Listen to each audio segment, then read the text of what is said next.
Hey, what's up everybody? It's Frick, and it is March 2017, and just around the corner we have the launch of the Samsung Galaxy S8 as well as the LG G6. And I'm really excited for those phones because I absolutely hate my current phone, and that is the Google Pixel. And that's why I'm going to make this video today.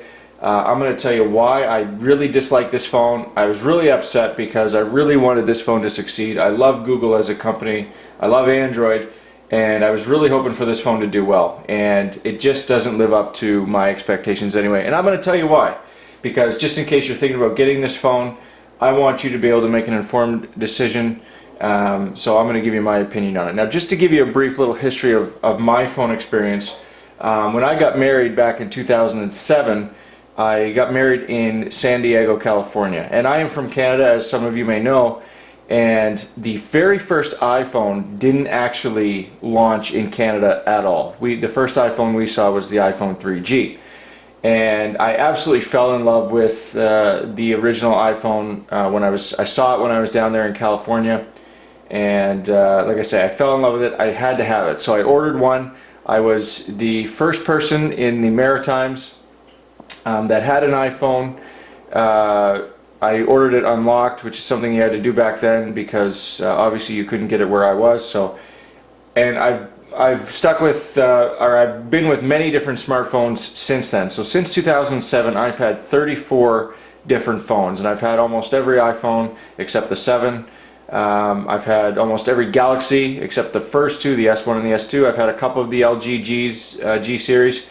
So I've had quite a few phones. Most recently I'm coming from the Xiaomi Mi Mix, and right before that I had the Galaxy S7, and I'm wishing now that I stuck with the S7 because it is easily the best phone that I've had to date. But let's get on with it. I'm going to tell you why I don't like the Google Pixel. As you can see, I have the really blue version. Before I get into the first thing I don't like, which is the design, I'm going to tell you the specs on it first of all. This is the Google Pixel. It's not the Pixel XL, so it's the 5-inch 1080p screen, which equates to 441 pixels per inch. It's got a 12.3 megapixel camera on the back, which is actually something I do like. The camera on it is phenomenal.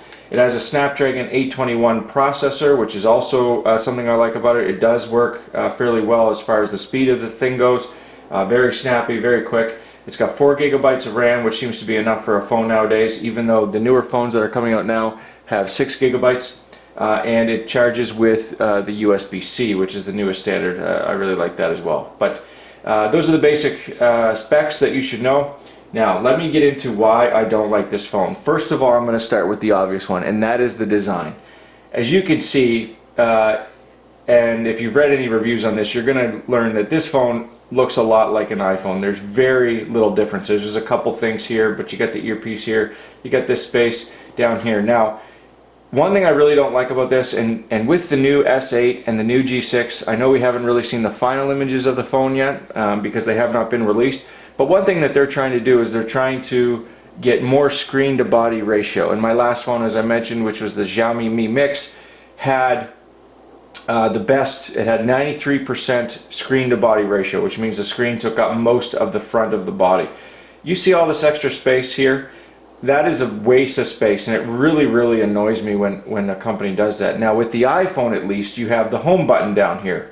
On the Galaxy S7 and S6 and S5 and all the other ones, you had buttons down here. You had a home button in the center, and you had a back button and a menu button. This is completely wasted space. It does absolutely nothing. And up here, I believe there's at least there's some things up here, but it wastes a lot of space as well. On the back, if you've read any reviews, you're going to see a lot of critics of this. It's a two-tone color. You got the plastic or the glass up here, and then you have the aluminum down here. It's incredibly ugly. The reason I got the blue, besides the fact that blue is my favorite color, this part was less noticeable. You will notice it a lot more on the black and silver versions, and like I say, it's just incredibly hideous. On the back here, you have your camera and your flash, but you also have your fingerprint scanner. And the iPhone, of course, and the last Samsung Galaxy had the fingerprint scanner built into the home button, whereas this one's on the back, just like the LG line. The Xiaomi Mi Mix had its on the back, its fingerprint scanner on the back, and it looks like the new Galaxy S8 is also going to have theirs on the back as well. So that didn't really bug me, but yeah, I really don't like, and I don't like the color choices. I do like the blue, but I didn't like how it was white on the front. I thought if a phone is supposed to be a color, it should remain one color. The silver model is also white on the front, and then the black one, of course, is all black. The second thing about the design, or the third thing about the design I really don't like, is how slippery this phone is. It is very slippery. I have dropped it a couple times, as you may see. There are some dents there on the bottom. Oh, I turned the flashlight on somehow. I'll turn that off for now. I have dropped the phone a couple times simply because it's so slippery. And I know many of you are saying, well, why didn't you get a case for it? And another thing is, I do not like cases on my phone. If you can tell, I do put a screen protector, usually tempered glass on the front to protect the screen. That's always a smart choice. But I just don't like the extra bulkiness that a case gives the phone. So I never do it. I always buy the extended warranties on the phone. I didn't on this one because I had to get it from the States. Just in case you don't know, Canada does not sell the really blue version. From what I understand, we're finally going to get it, but it didn't have the really blue. It was either the silver or the black. So I had to order this from the States. So I don't have a warranty on this one, but whenever I buy a new phone, and when I buy the Galaxy S8, I will put the warranty on it so that if I do drop it and smash it, it's covered. So that's why I don't put a case on. But again, this phone is incredibly slippery. It's extremely annoying how slippery it is. And if you have it, you've probably run into a few instances where you drop the phone simply because it just slips out of your hand. It's just too slick. It just doesn't feel good. The next thing I'm going to talk about why I really don't like this phone is the storage. Now, you can get this phone in a 32 gigabyte or 128 gigabyte, quite a bit of price difference between the two. I opted for the 32 gigabyte model because I got a good deal on eBay, like I say, but it's just not enough. And the fact that there's no micro SD expansion slot is really stupid, in my opinion, on Google's part. As we know, the Samsung Galaxy S6 did not have the micro SD slot. It was a horrible mistake by Samsung. They got absolutely reamed for not having that, and of course they brought it right back in the S7. Google should have learned from that mistake that Samsung made, and they should have put this in. They should have put the micro SD right in from the bat. 32 gigabytes is definitely not a lot of space, especially if you have a phone that records 4K video as this one does. So really dumb. You can get the 128, but still, it should have a micro SD expansion slot. Now, one thing that Google advertises that as long as you have a Google Pixel, you have unlimited photo and video storage on the Google Drive. This is not, in my opinion, is not a good substitute for not having a micro SD slot. Of course, pictures and video nowadays are usually the thing that takes up the most space on your phone. But having it on Google is, I don't like Google at all. I do like cloud storage. I have a Dropbox account myself, but Google storage and for photos and videos is just not at the same level yet.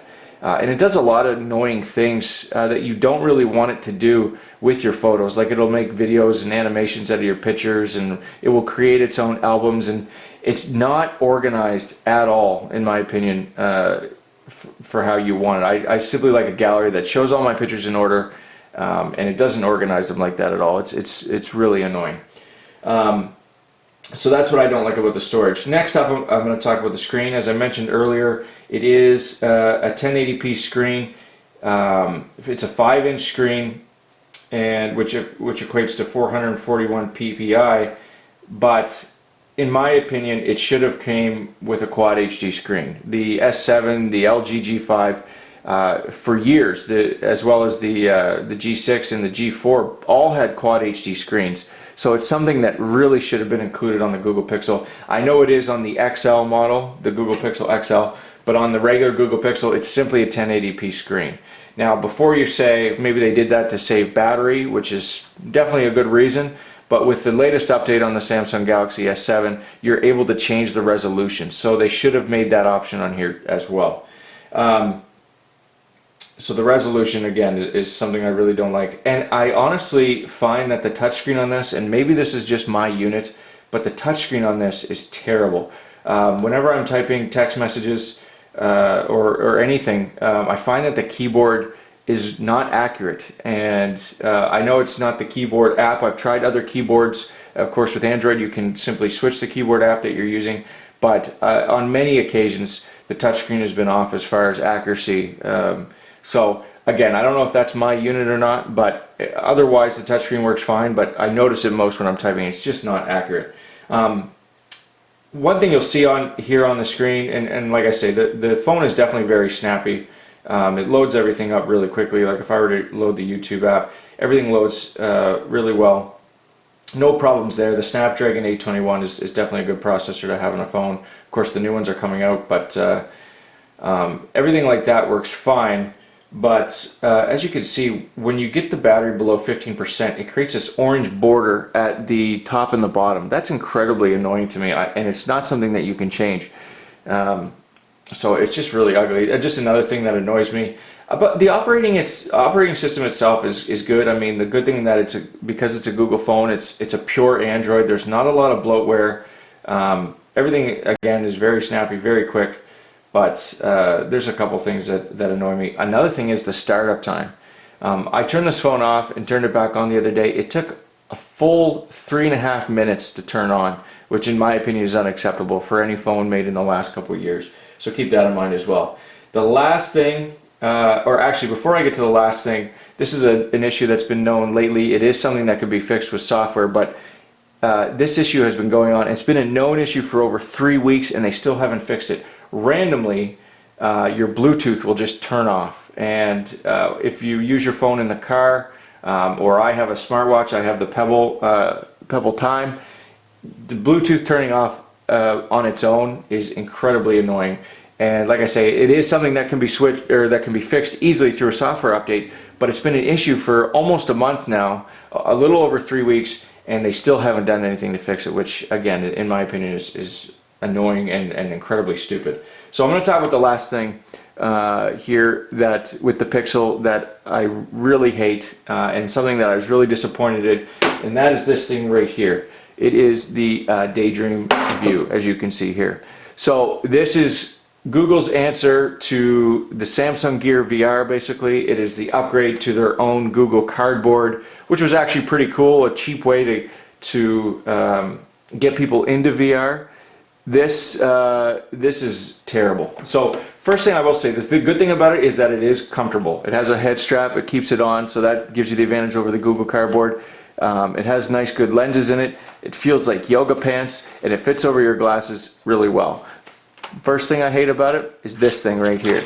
So instead of having buttons right on the side as the Samsung Gear does, so you can navigate it and it's built right into the head, the visor itself, this one you have to use a remote. First problem with that is it's very easy to lose. It's nice and small, and then in its operation as well, while you're using the VR, it's not very responsive and it doesn't work that well. There was an update recently. It seemed to fix a little bit of the problems. It seems to work a little better, but for the majority of the time that I've had this thing, this has been really unresponsive. It hasn't been accurate at all.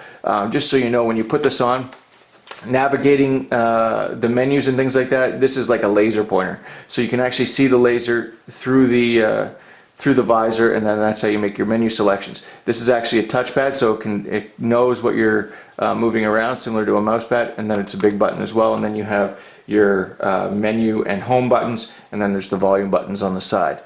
So that's something to be wary about. I mean, it's a good idea, but the fact that you can lose it, of course, is really annoying for something so simple as this. It should be built right into the side, like the like the Gear VR is.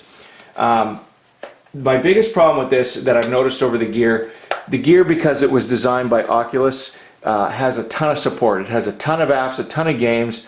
There's a lot of people that make apps for it. I found basically an app for anything that I could imagine in VR, but this doesn't have barely anything. And again, I've had this phone for about 3 months, and I got the Daydream with the Pixel. I got them at the same time, and the library just has not grown barely at all.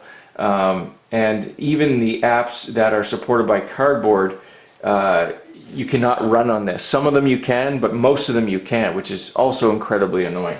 So that is my rundown of the Daydream. I thought I'd give the reason why I don't like that in the same video, because they're together. So that is my initial thoughts on the the Pixel. Oh yeah, last thing I didn't really tell you, I told you where the fingerprint scanner was. It is absolute crap. The fingerprint scanner on this is the worst fingerprint scanner I have ever used. It is incredibly inaccurate. I put my finger on it all the time. I'm doing it right now. It is not picking up anything. It is so annoying. It has to be a specific part of your finger.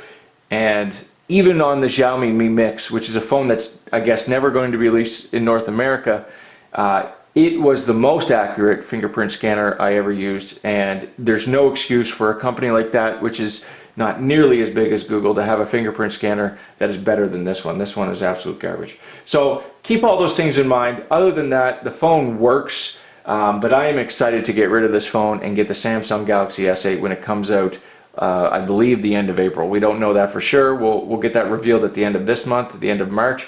But I'm excited to get rid of this. And you know, if you guys have something that you like about the Pixel, please sound off in the comments below. If you have a Pixel yourself and there were some things that I didn't mention that you don't like, please mention them below. Don't forget to like and subscribe to my videos. Hopefully you enjoyed this, guys, and hopefully it makes you helps you make an informed decision. We'll see you next time.